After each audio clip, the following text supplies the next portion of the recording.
She doesn't know it yet, but she has won the first ever medal for St. Lucia. You would think that winning a global medal at the time would really motivate you for more, but it actually took a toll on my mental health because I felt like I had to go out there and perform, and I put so much pressure on myself, which allowed me to go in a really dark place.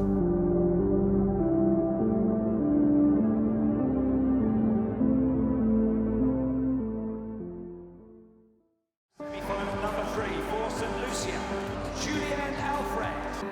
My experience in Budapest was really a turning point for me. It was something that it broke me because I was having such an amazing year. Winning NCAAs, like I won every single event until the finals in Budapest. And it was such a gut-wrenching feeling, especially coming off of a high of NCAAs. I had my nails done with gold, hoping or thinking that I could go out there and still win because my coach was also motivating me that it's possible. But it was such a difficult time for me, and my agent, Henry Roll, he said to me like, you know, those kind of things happen. And I ran probably over 50 races that year and didn't know how much it was going to have me at a disadvantage, I would say. So it was a tough pill to swallow, I would say, but I learned from it. And I think I actually just take a step back and realize, hey, you're racing against pros, you're new to this, and it was just a turning point for me, just realizing like, even after a long season, I had what it takes to still get 5th and 4th, you know, in the finals after a long season. So just knowing that I had the potential to be on the big stage.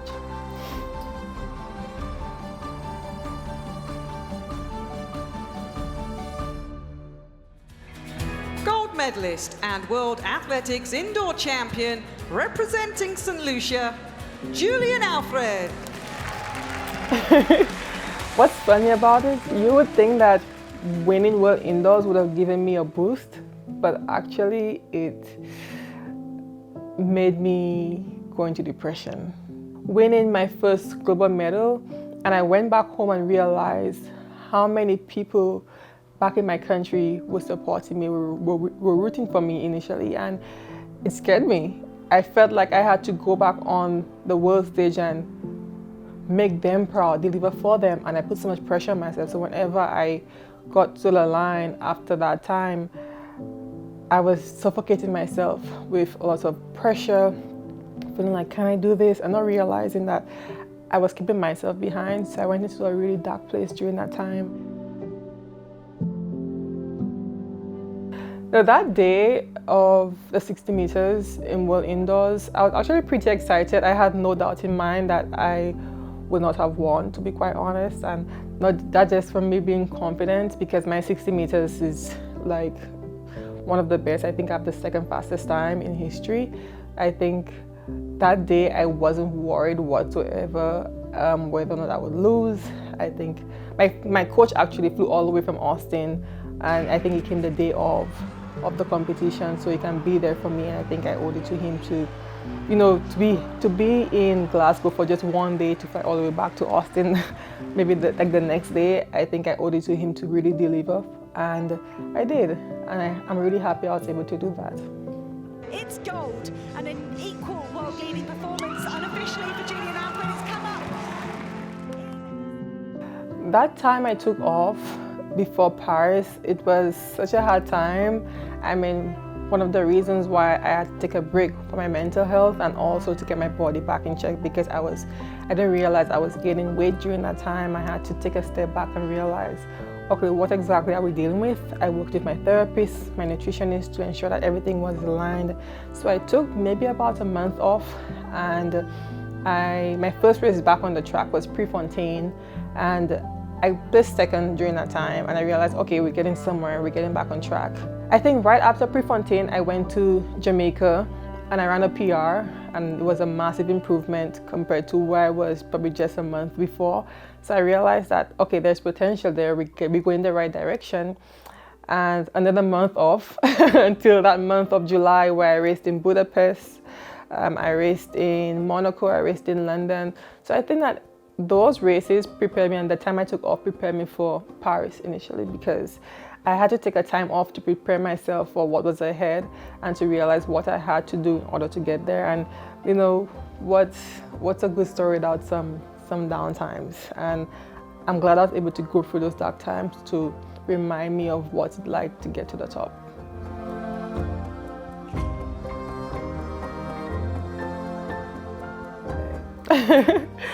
I think it was a heightened of emotions, to be quite honest, starting from the morning when I was going down for breakfast and I took a selfie in the elevator and I put Julien Alfred Olympic champion. It wasn't Snapchat.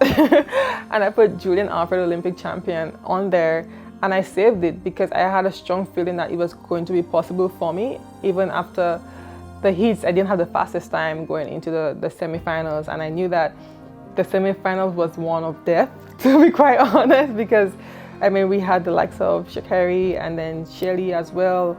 So I knew I had to have it all together during that time. After the semifinals, I realized, okay, we're in this. Like, we have a great, even a better shot of getting it together, because I think from that point in time, I just realized it's all or nothing. And I worked so hard to get to that point. My dad would have loved to be there with me, and just saying that, okay, now it's for me and nobody else. I couldn't think of St. Lucia, I couldn't think of anybody else but Julien at that time, because I knew what I had to go through to get there, and I knew what it took, the sacrifices, the hard work, the mental challenges that it took to get to that point in time. I knew I had what it takes, because it's like almost nothing can stop me now. Nothing, because I've gone through the fire, and when I'm on the line, all I'm thinking about is for you, and just giving God the glory during that time, because He brought me so far in my life, coming from a tiny island like St. Lucia to get to a point, to be on the global stage. We've had people like Liv and Spencer at that stage, but we haven't had somebody in the 100 meters at all. So to be there representing St. Lucia, it was nothing short of amazing, crossing the line first. And I didn't know the gap that I had on the rest of the field. I never realized I was that far ahead, because I was just, you know, charging towards the line, and I was shocked. It still feels surreal now that I am the Olympic champion, because when you think of an Olympic champion, you think of somebody who has, you know, just really conquered all. And, you know, with the 100 meters being the blue ribbon event, you know, at the Olympics, and being able to do that. And after I crossed the line, I'm just screaming like, what? And I went straight to like tearing off my bib. I was just all over the place, to be quite honest. Going back home was so surreal. I mean, I can't put into words how grateful that I am to be St. Lucian and just to represent a small nation with incredible people that just really love and support me. Just getting off that plane and seeing the amount of people that were outside awaiting my arrival and just to celebrate me, I was very emotional. I think the time that I spent in St. Lucia was just so emotional. I think I cried almost every single day, just feeling overwhelmed by just the love that I was receiving in St. Lucia. And it just goes to show how much of what I did meant a lot to them. And I really, really love my people. I love St. Lucia, and just how much that they've supported me, you know, throughout the journey, and my heart goes to them always.